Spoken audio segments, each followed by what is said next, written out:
You told me what was important. I then did it, and then you moved the goalpost and you're measuring something else. I don't know whether to believe or trust you when we sit down and talk about the business side of the practice. I'm a new practice owner. After working for an associate for the past 3 years, in my previous practice, the owner dentist often changed the goals, and it felt like he was moving the goalpost. I want to avoid this in my practice. I guess this particular client probably have learned some bad habits or seen bad things.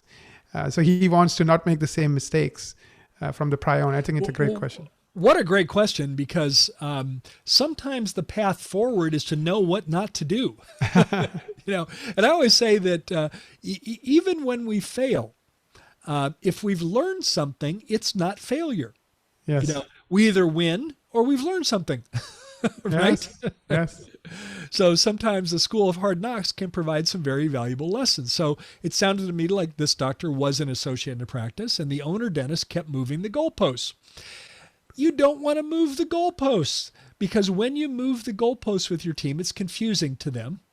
It also has them questioning, where really should my focus be, because you keep changing it.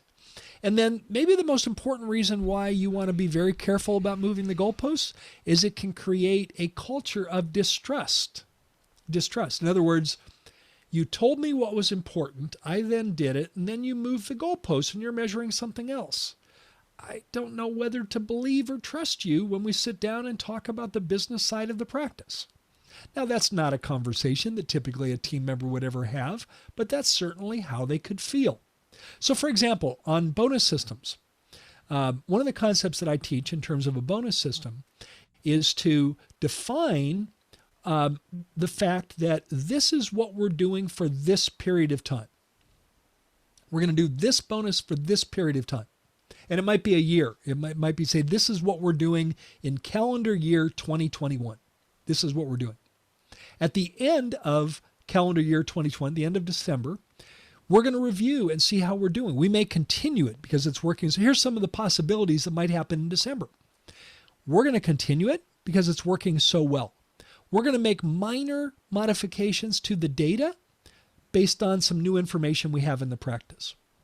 We may choose to come up with a completely different bonus system because we have new challenges we want to solve in the practice.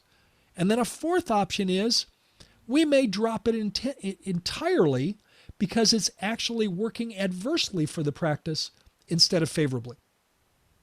Now, we've told them the things that might happen. And so what we're doing is simply following through with it, and we're keeping the goalposts in place. Does that make sense? Yes, Gary.